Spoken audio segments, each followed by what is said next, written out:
Halo teman-teman, berjumpa lagi dengan saya, Brother Peel. Seringkali kita mendengar klaim Muslim bahwa semua para nabi agamanya adalah Islam. Dan para nabi tersebut masing-masing diberi kitab. Lucunya semua kitab-kitab itu sudah rusak dan sudah dirubah. Jadi pertanyaannya adalah, apakah kamu mau mengikuti agama yang mayoritas kitab sucinya rusak? Dan topik ini dibicarakan dalam diskusi Islam Kristen. Rangkuman perdebatan ini diambil dari diskusi God Logic dengan seorang Muslim.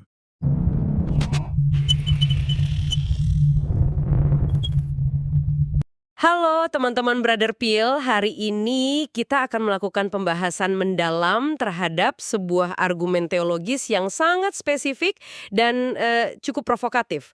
Pelajaran kita kali ini berasal dari transkrip sebuah perdebatan daring yang fokus pada konsep kitab suci yang rusak dalam Islam.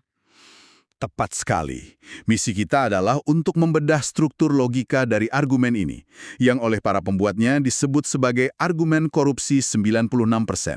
Kita akan melihat klaim utama, sanggahan yang diberikan, dan analogi-analogi yang digunakan untuk memperkuat masing-masing posisi. Ini ya semacam studi kasus tentang bagaimana logika dan interpretasi teks suci itu bertemu dalam sebuah debat. Oke, mari kita bedah ini. Argumen ini kan dimulai dengan pertanyaan yang tampaknya sederhana, tapi sebenarnya menjebak ya. Apakah Anda mau mengikuti agama yang memiliki kitab suci yang rusak? Betul, pertanyaan ini menjadi landasan untuk keseluruhan argumen. Dalam konteks pelajaran kita, ini diajukan kepada para pembicara Muslim. Latar belakangnya adalah bahwa dalam ajaran Islam, kitab-kitab sebelum Al-Quran, yaitu Taurat, Zabur atau Mazmur, dan Injil atau Gospel, itu diakui sebagai wahyu dari Allah. Dan disinilah letak kuncinya. Pelajaran kita menyoroti bahwa ajaran Islam juga menyatakan bahwa kitab-kitab tersebut telah mengalami perubahan atau kerusakan, ya. Korupsi seiring waktu oleh tangan manusia. Tepat. Jadi, argumen yang dibangun adalah pertama, sebuah agama dengan kitab suci yang rusak tidak dapat dipercaya. Kedua, Islam mengakui bahwa Taurat, Zabur, dan Injil adalah kitab sucinya yang telah rusak. Oleh karena itu, menurut logika ini, Islam adalah agama yang tidak dapat dipercaya. Tentu saja, pasti ada sanggahan. Dalam perdebatan ini, pihak Muslim berargumen bahwa kitab-kitab yang rusak itu bukan lagi bagian dari agama kami. Begitu kan? Mereka menyatakan bahwa kitab-kitab itu telah dibuang karena sudah tidak murni lagi, dan mereka hanya mengikuti Al-Quran yang terjaga. Ini adalah titik penting dalam perdebatan. Argumennya jadi bergeser. Bukan lagi Islam memiliki kitab suci yang rusak, melainkan Islam pernah memiliki kitab suci yang kemudian rusak, begitu ya? Persis. Dan ini membuka pertanyaan yang lebih dalam.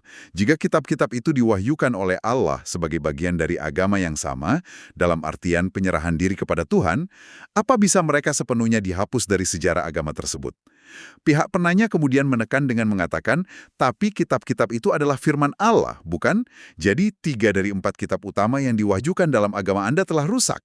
betul. Mereka menggunakan ini untuk menyatakan bahwa rekam jejak Allah dalam menjaga firman-Nya, menurut sudut pandang ini ya, cuma 1 dari 4 yang berhasil. Disinilah percakapan menjadi sangat menarik.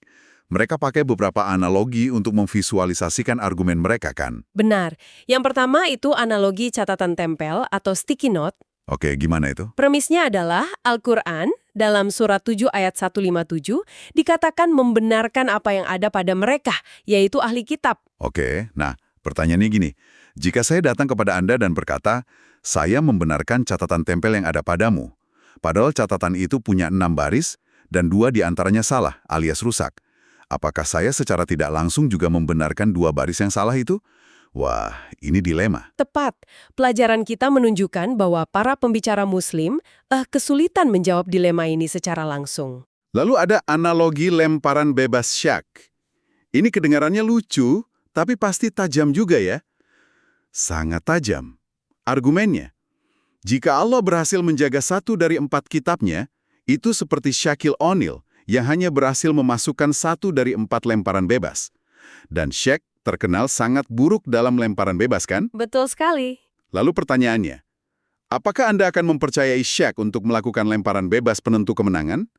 Tentu tidak. Nah, analogi ini secara langsung menyerang gagasan tentang keandalan Allah dalam menjaga firman-Nya di sepanjang sejarah. Oke, ini argumennya makin memanas. Puncaknya adalah apa yang mereka anggap sebagai kontradiksi internal dalam Al-Quran itu sendiri. Disebutkan bahwa Al-Quran menyatakan tidak ada seorang pun yang dapat mengubah firman-Nya. Jadi, dilemanya adalah jika Taurat, Zabur, dan Injil itu firman Allah, dan firman Allah tidak dapat diubah, bagaimana mungkin kitab-kitab itu bisa rusak? Ini sepertinya sebuah kontradiksi, kan?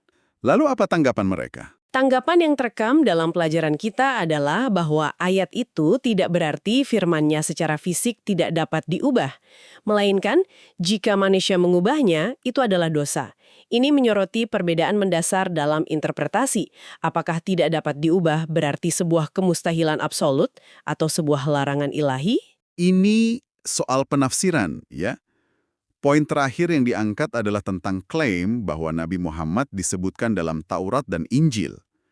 Penanya bertanya, bagaimana bisa para ulama Anda merujuk pada kitab yang Anda klaim sudah rusak dan bukan lagi bagian dari agama Anda untuk menemukan bukti kenabian? Ya, ini diajukan sebagai dilema praktis lainnya. Semacam kontradiksi dalam tindakan.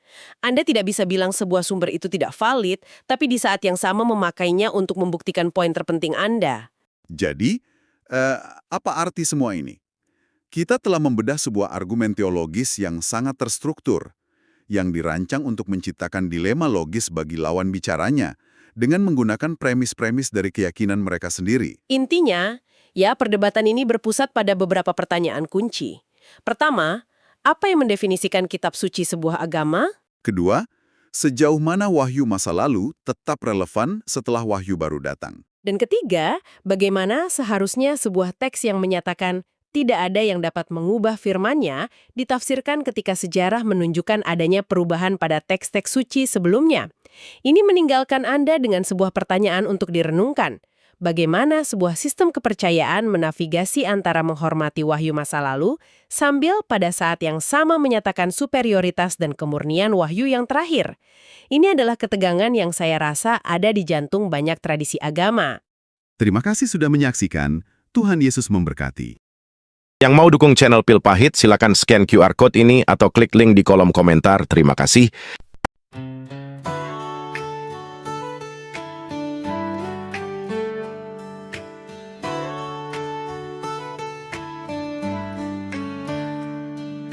Pandanglah burung-burung di langit yang tidak menabur, tidak menuai dan tidak mengumpulkan bekal, namun diberi makan oleh Bapamu yang di sorga.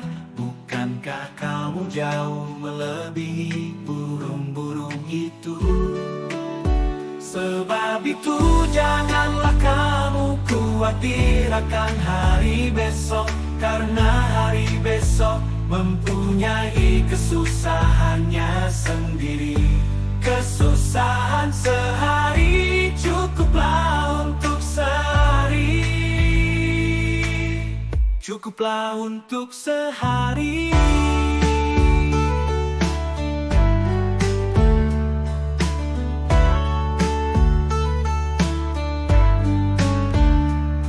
Perhatikanlah bunga bakung di ladang yang tumbuh tanpa bekerja dan tanpa meminta.